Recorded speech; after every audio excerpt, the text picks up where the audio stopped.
Assalamualaikum warahmatullahi wabarakatuh.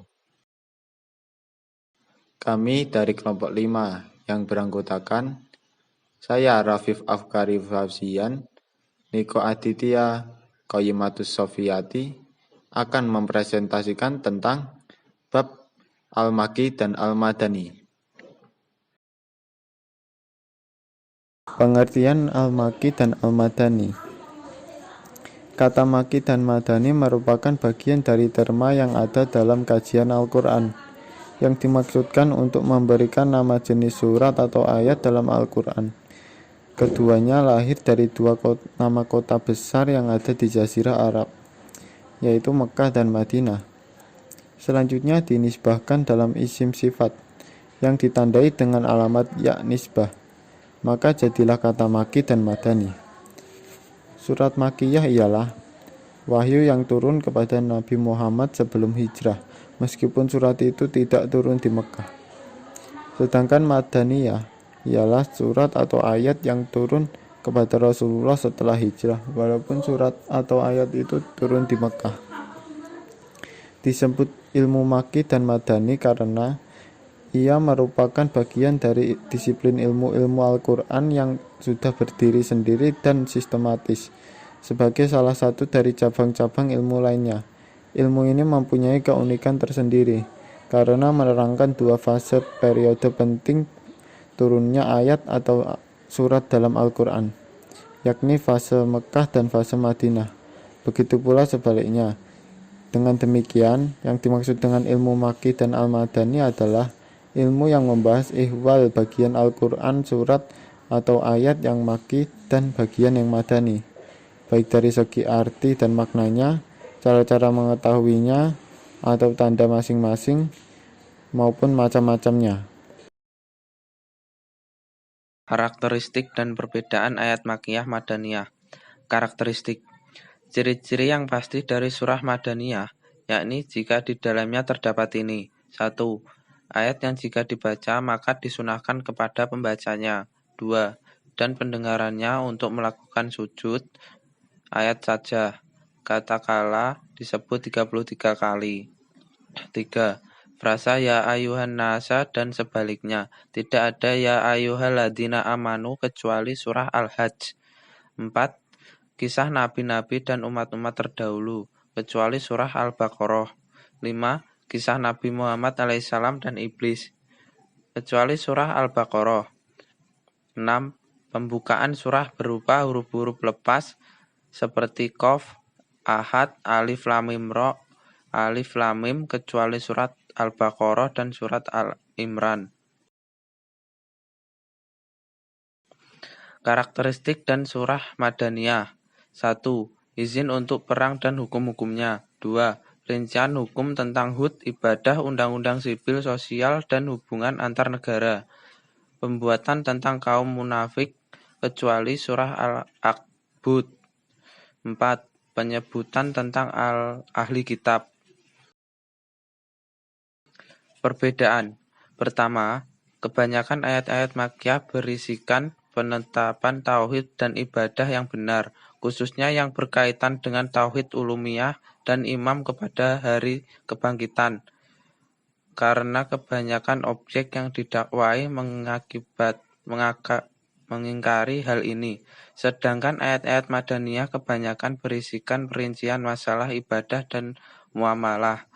Karena objek yang didakwai sudah memiliki tauhid dan akidah yang benar sehingga mereka membutuhkan perincian ibadah yang muamalah. Kedua, kebanyakan ayat-ayat Makkiyah memakai konteks kalimat tegas luas karena kebanyakan objek yang didakwai menolak dan berpaling, maka hanya contoh cocok untuk menggunakan konteks kalimat yang tegas. Sedangkan ayat-ayat Madinah kebanyakan menggunakan konteks kalimat yang lunak karena kebanyakan objek yang didakwai menerima dan taat.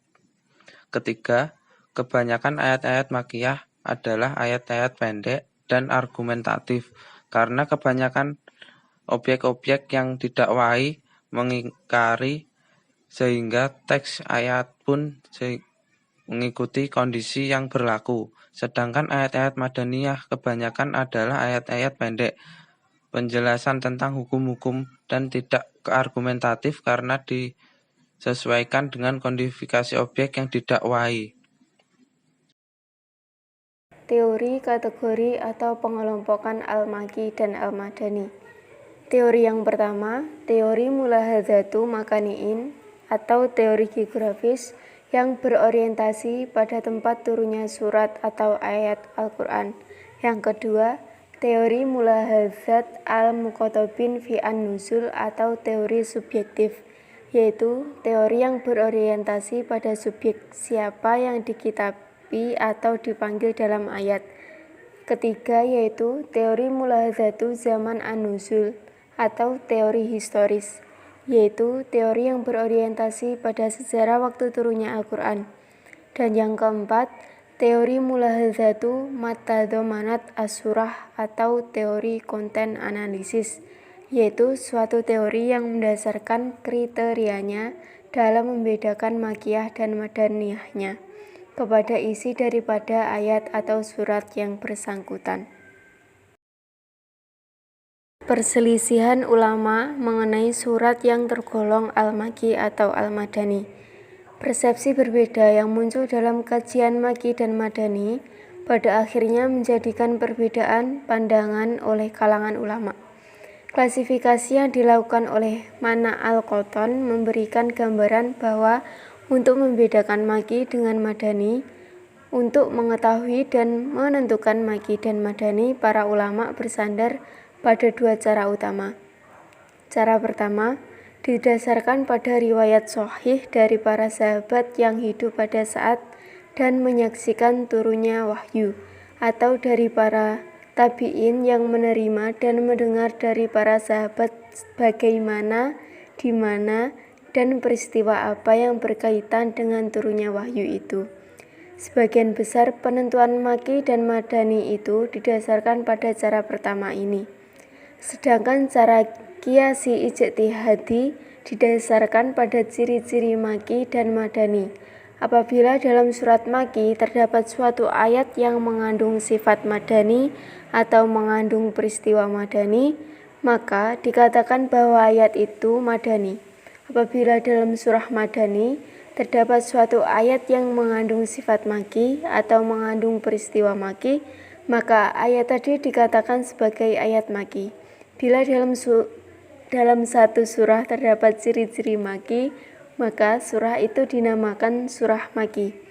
Demikian pula dalam hal satu surah terdapat ciri-ciri Madani, maka surah itu dinamakan surah Madani.